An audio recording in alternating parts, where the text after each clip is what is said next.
할렐루야.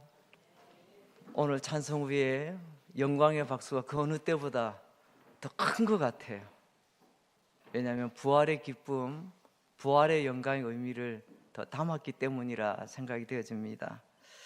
사랑하는 성도 여러분, 오늘은 부활절 아침입니다. 이 아침 우리 모든 심령 가운데 부활의 주님께서 주시는 생명의 은혜가 충만하신 이 시간 되시기를 주의 이름으로 축복합니다. 우리는 해마다 부활절이 되면 예수님의 부활 소식을 듣고 기뻐하며 찬양합니다. 그런데 오늘 우리가 함께 나눌 말씀은 조금 특별한 부활의 현장의 이야기를 전하려고 합니다. 죽은 나사로를 향해 예수님께서 나사로야 나오너라 이렇게 부르시는 장면입니다. 이 말씀은 단순히 한 사람을 살리는 기적의 이야기로 끝나지 않습니다.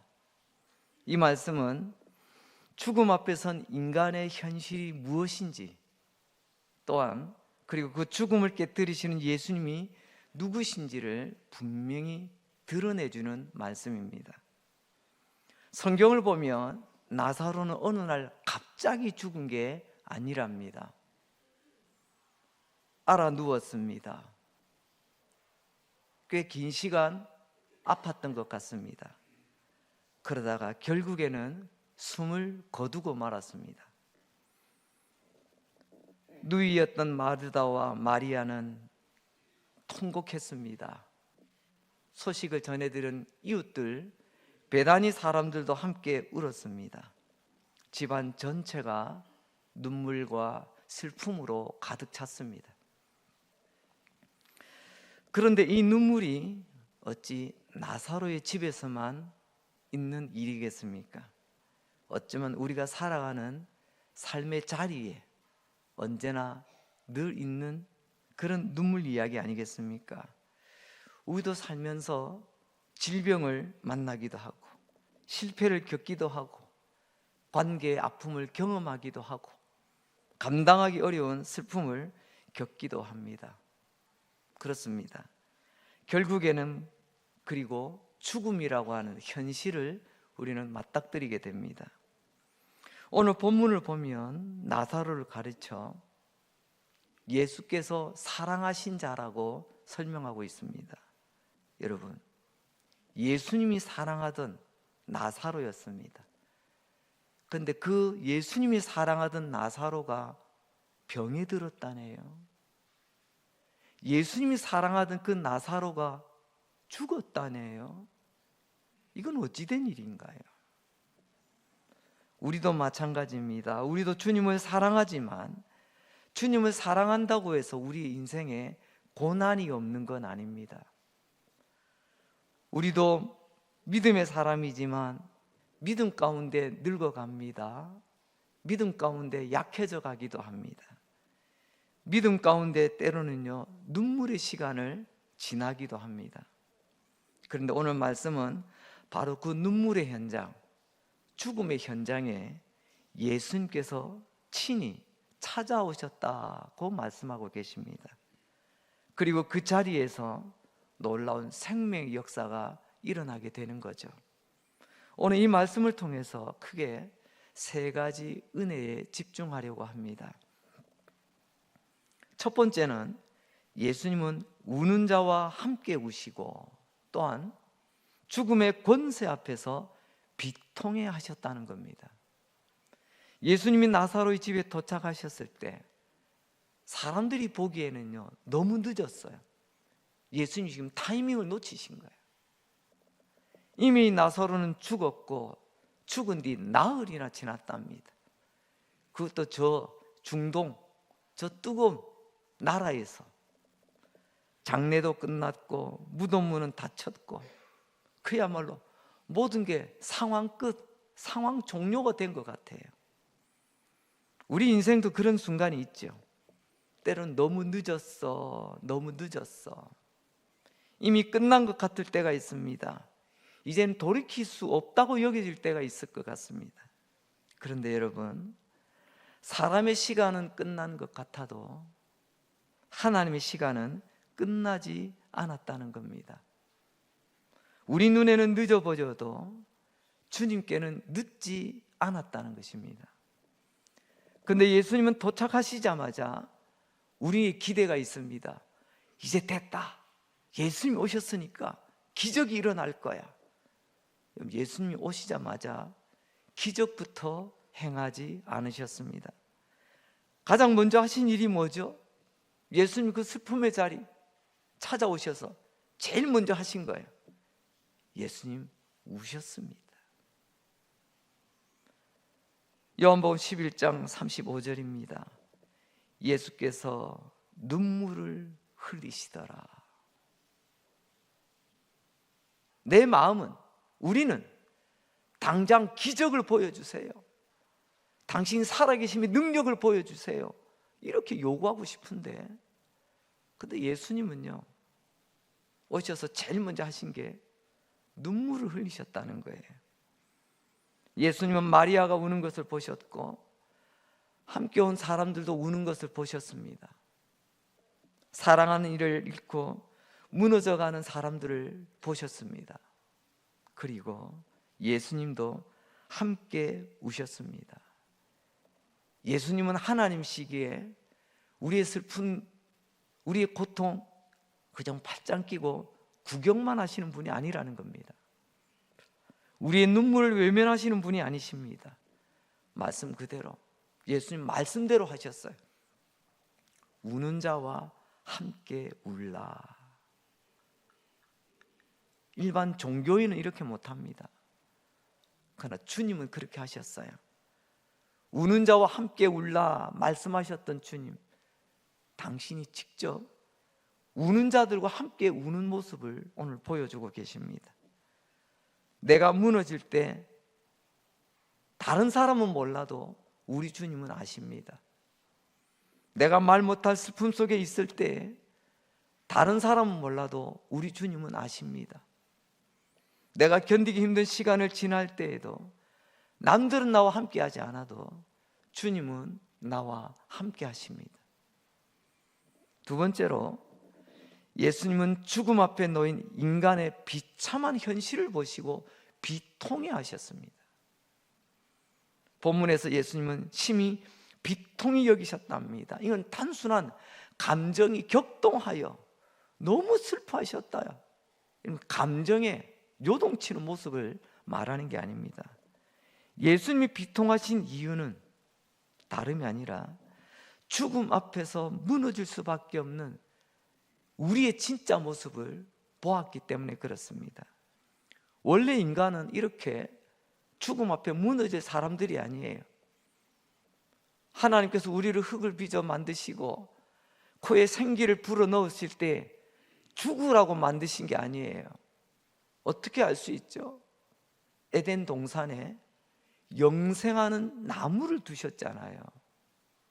그리고 뭐라고 하셨어요? 너희들 원하면 얼마든지 먹어라. 근데 미련한 인간은요, 영생의 나무를 먹기 전에 하나님 이미 영생을 우리 주시려고 하셨는데 욕심 때문에, 죄 때문에 하지 말라는 그 골라서 했어요. 동산 한가운데 있는 그 나무의 열매 먹으면 죽는다 했는데 마귀의 꼬드김에 넘어가가지고 안 죽어. 죽기는 왜 죽어? 아니, 네가 피해자야. 너 이거 먹으면 하나님처럼 된다. 그냥 거기에 넘어가 버렸어요. 그래서 결국은 하나님 우리에게 영생의 기회를 주었는데 스스로 그것을 잃어버렸어요. 죽음이 찾아왔습니다. 죄가 들어오고 죽음이 들어오고 인간은 그래서 죽음 앞에서 벌벌 떠는 존재가 되고 말았습니다. 예수님은 바로 그 현실을 보신 겁니다. 그러므로 예수님의 눈물은 단순히 감정이 풍부하셔서, MBTI에 T 성향이 있고 F 성향이 있잖아요. 이런 거 보면 우리 예수님 F 성향인가 봐. 아니에요. 여러분, 감성의 풍부함이 아닙니다. 죄의 본질을 꿰뚫어 보시고 이것 때문에 너무너무 가슴 아파하시는 거예요. 인간의 고통에 공감하시기는 눈물이기도 하시지만 더 나아가서는 죽음에 대한 거룩한 분노가 담겨있는 주님의 눈물, 그게 바로 오늘 주님이 흘리신 눈물입니다. 사랑하는 성도 여러분, 오늘 이것이 저와 여러분 우리의 큰 위로가 되시기를 바랍니다. 예수님은 우리의 아픔을 가볍게 여기지 않습니다. 때로는요, 죄송합니다, 목사도 여러분 형편 모를 때 있습니다. 구역장님도 여러분 형편 모를 때가 있어요. 인간적으로 얼마나 섭섭하시겠어요. 그러나 우리 주님은 남몰래 흘리는 내 눈물의 의미를 아십니다. 남몰래 끙끙하는 내 속앓이를 주님은 아십니다. 오늘도 슬픔의 자리에 찾아오셔서 함께 아파하시고 함께 우시는 분, 바로 그분이 죽으시고 부활하신 바로 그 예수님이세요. 두 번째로 예수님은 상식을 뛰어넘는 말씀으로 죽음을 향해 명령하십니다. 예수님께서는 무덤 앞에 서서 돌을 옮겨 놓으라. 우리와는 다르게 그들은 굴을 파서 시체를 두고 굴 입구를 돌로 막는 그런 장례 문화잖아요. 돌문을 옮겨라는 것은 무덤문을 열라는 말이에요. 그러다가 마르다가 아주 현실적인 이야기를 합니다. 주님, 말씀은 감사합니다. 우리 오빠를 위해 예수님께서 이렇게까지 해주시니 너무 감개무량합니다. 하지만 주님, 죽은 지가 나흘이 됐습니다. 하루도 아니고 이틀도 아니고 사흘, 나흘, 그 열사의 땅 중동 땅에 나흘이 지났다. 그러고 말하죠. 벌써 냄새가 납니다. 이 말은 틀린 말은 아니죠. 너무나도 있는 사실, 팩트 그대로입니다. 너무나도 현실적인 말, 너무나도 상식적인 말입니다. 예수님, 더 이상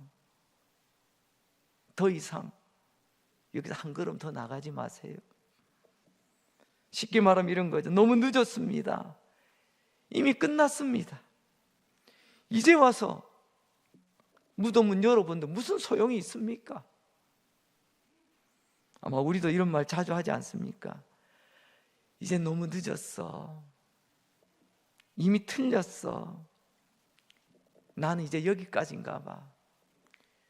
여러분, 요즘 세대가 이 세대를 탄식하며 절명하며 하는 말이 있더라고요.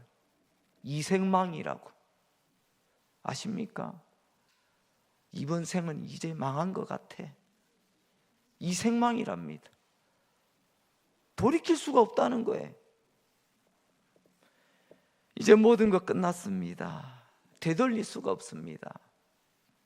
그런데 바로 그때 예수님께서 말씀하십니다.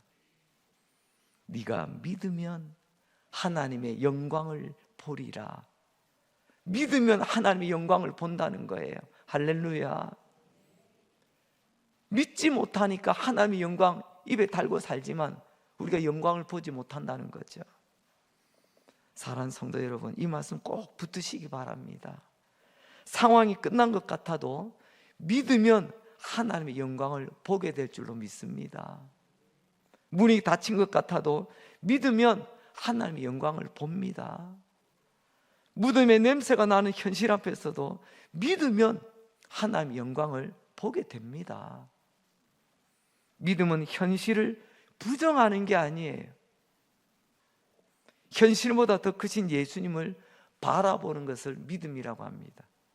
현실에 묻혀버리는 게 아니고요, 현실을 뛰어넘어 내 앞에 있는 골리앗 앞에서 기죽어 하는 게 아니고요, 골리앗 큰 거 인정해요. 나보다 큰 거 인정해요. 내가 감당할 수 없다는 거 인정해요. 하지만 그 골리앗보다 더 크고 강하신 위대하신 하나님을 나는 믿음의 눈으로 바라볼 수 있는 것.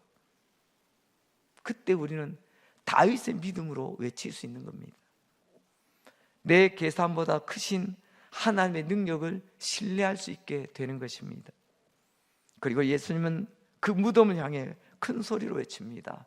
나사로야 나오너라. 아무도 이 소리는 못합니다.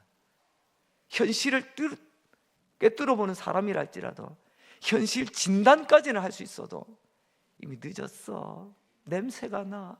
이제 어떡하겠어. 근데 누가 무덤을 향해서 나사로야 나오너라 이런 말을 할 수 있겠어요?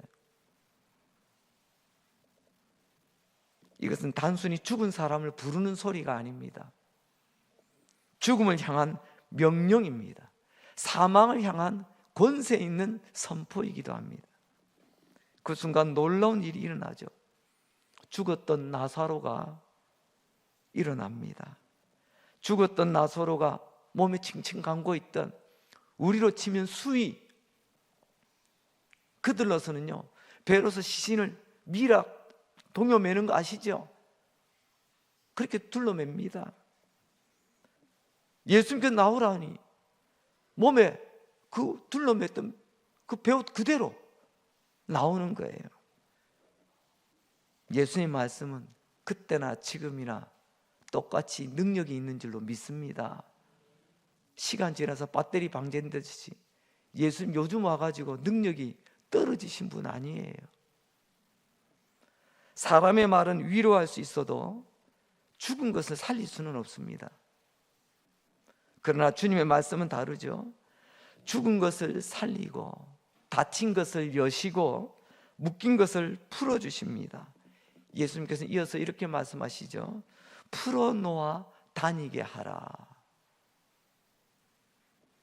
이 말씀은 단순히 나사로의 몸을 묶고 있던 배를 풀라는 말이 아닙니다. 주님이 살리신 자를 묶인 채로 다니게 하지 말라는 것입니다.